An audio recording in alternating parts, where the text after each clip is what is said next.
On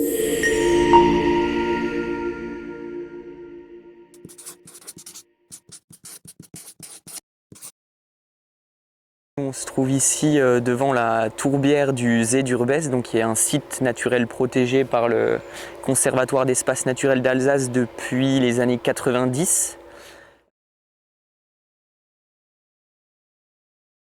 C'est une tourbière qui a subi des gros changements, des impacts forts dans le passé avec de l'assèchement, du drainage. Et tout ça, ça a augmenté une dynamique de fermeture de la tourbière par les rejets ligneux, avec notamment l'aulne, le saule, la bourdaine aussi, qui ont tendance à prendre le pas sur les milieux ouverts palustres.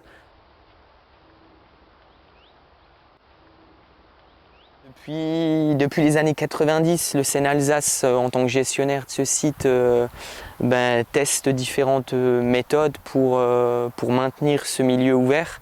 Jusqu'à il y a 3 ans, on utilisait uniquement des moyens très légers, manuels, avec des équipes, des entreprises qui venaient avec simplement des tronçonneuses, des sécateurs, couper tous les rejets ligneux. Malheureusement, cette méthode-là, elle est peu pérenne dans le temps et c'est une action qu'il faut renouveler tous les ans. Et donc c'est pour ça qu'on s'est tourné nous vers l'arrachage. Donc l'année passée, on a testé un moyen plus léger pour l'arrachage, c'est-à-dire une machine qui restait en dehors de la tourbière avec un treuil et donc arracher un à un les rejets ligneux. Vas-y!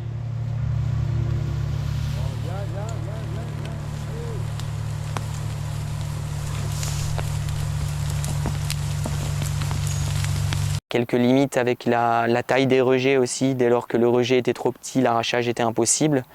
Cette année, sur la partie un peu plus amont de la tourbière, la partie qui est un petit peu moins engorgée, on utilise des moyens plus lourds, on va dire, et qui sont par contre beaucoup plus efficaces, plus rapides, et où on arrive à traiter des zones de rejet plus importantes.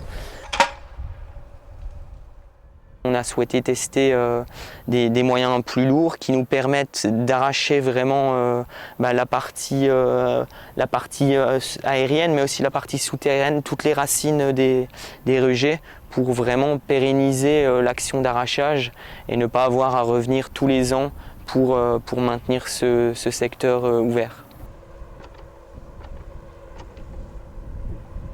Pour pouvoir intervenir sur cette zone qui est très engorgée en eau, on utilise du coup une pelle, un prestataire qui a une pelle araignée.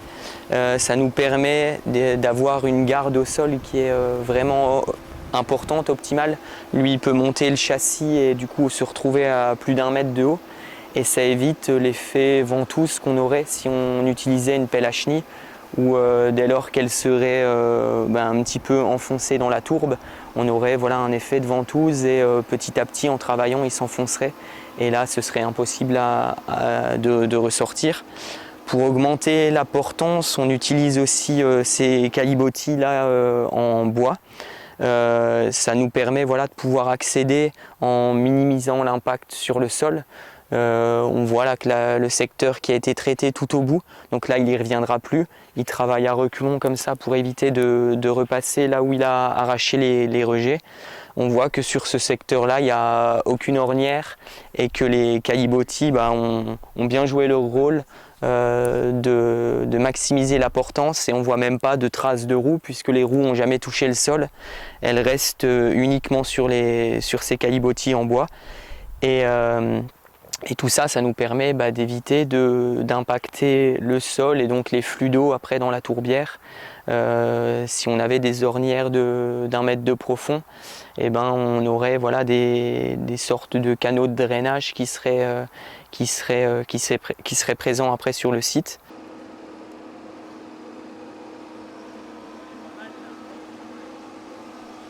Ce type de pelle-là, la pelle araignée, nous permet au conducteur d'être toujours de niveau.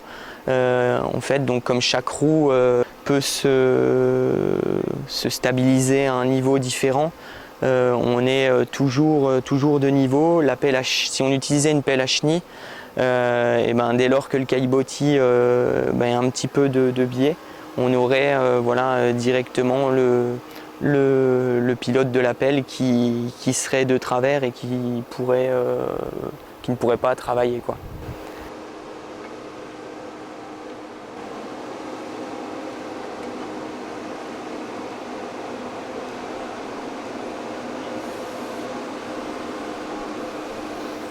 Tous les rejets qui sont arrachés sont exportés de la tourbière pour éviter qu'ils rejettent le sol. Si on le laissait au sol, et ça repartirait. Donc tout est arraché, ensuite exporté avec le dumper à chenille qu'on voit juste derrière nous. Et après c'est broyé, évacué en plateforme de compostage. Et donc là l'intérêt c'est qu'on a justement des chenilles très larges. Et lui avec le dumper il reste uniquement sur les rémanents qui sont arrachés. Ça lui permet justement de jamais aussi être en contact avec le sol. Et encore une fois, on travaille à reculons. Il arrache, il le met en arrière et petit à petit, avec le dumper, on évacue en restant sur les branchages pour augmenter la portance, encore une fois, ne pas impacter le sol. Et en fait, ces branchages mis en travers, ils font aussi un petit peu office de caillebotis.